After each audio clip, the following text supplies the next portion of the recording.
Ho Chi Minh City, like the rest of Vietnam, has had a fascinating past. From a simple farming culture thousands of years ago to generations of Chinese and then French occupation, from wars and revolution to today's thriving tourism and fast-growing economy. A good overview of its colourful past can be found at this museum.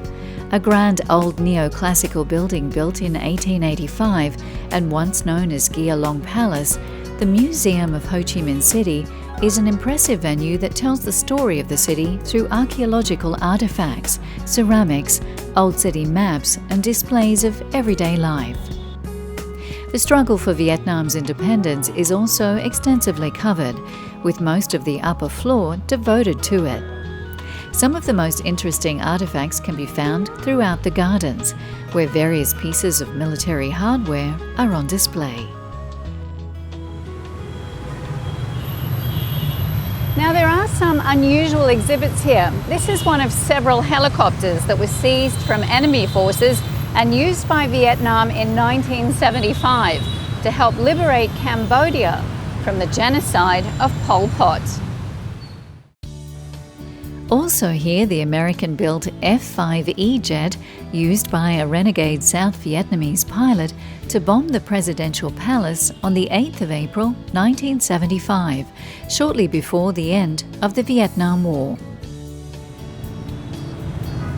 In Ho Chi Minh's historic campaign 1975, this tank was confiscated by the Liberation Forces on the way to liberate Saigon from the Americans.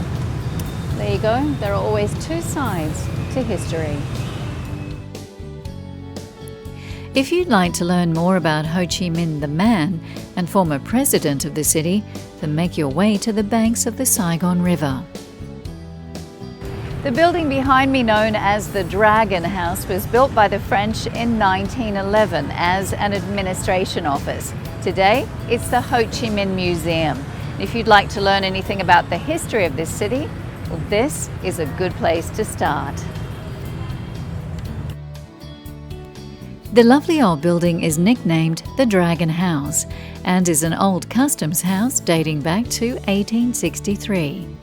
This museum explores the life of Ho Chi Minh, and it's claimed that this is where, as a 21-year-old, he left Vietnam from in 1911 after signing on as a galley boy on a French freighter.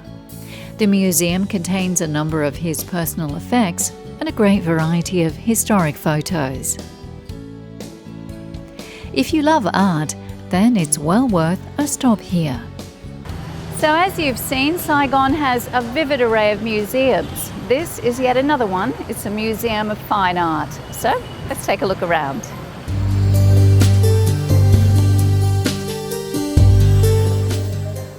The building that houses the museum was originally a mansion of a Chinese businessman during colonial times, Mr. Hoa, the wealthiest man of Saigon at the time.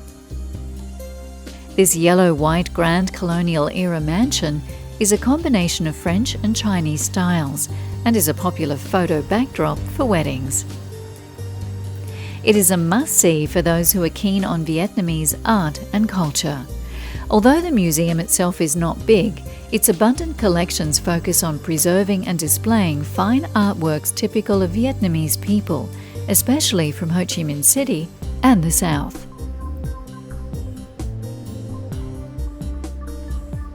The museum comprises 3 floors of exhibition space and a good selection of contemporary works.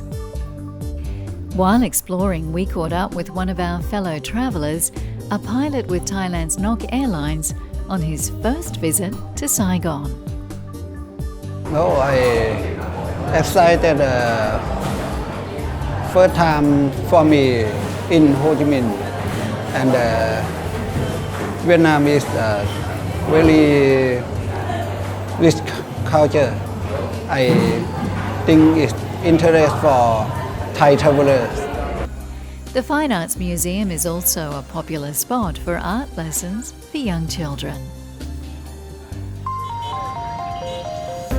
Ho Chi Minh is rich with cultural attractions, but a must-see for both young and old is a traditional Vietnamese water puppet show.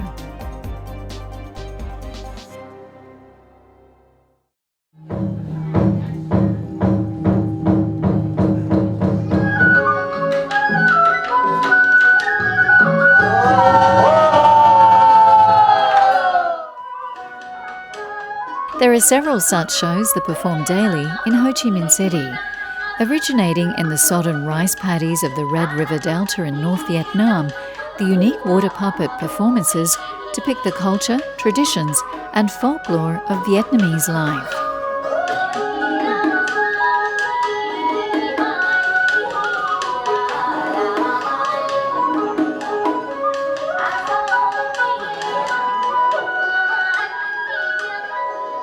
The tradition is believed to date back as far as the 11th century. The puppets are made out of wood and then lacquered. The colourful shows are performed in a waist-deep pool. A large rod supports and controls the puppet under the water and is cleverly manipulated by the puppeteers, who are normally hidden behind a screen.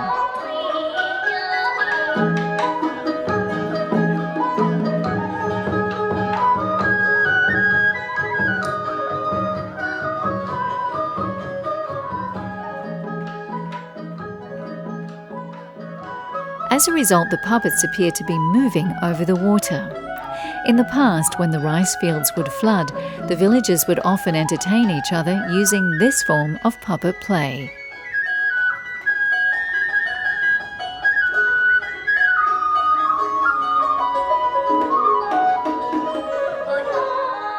The puppet show is accompanied by live old-fashioned music played on authentic instruments, with the musicians in view at the side of the stage.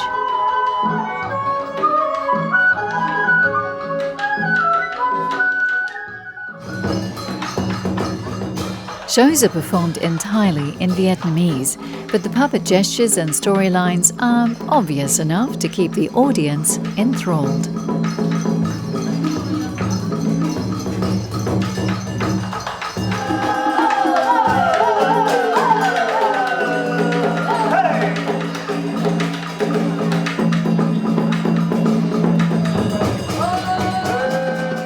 You'll also get to see the wet puppeteers at the end of the show.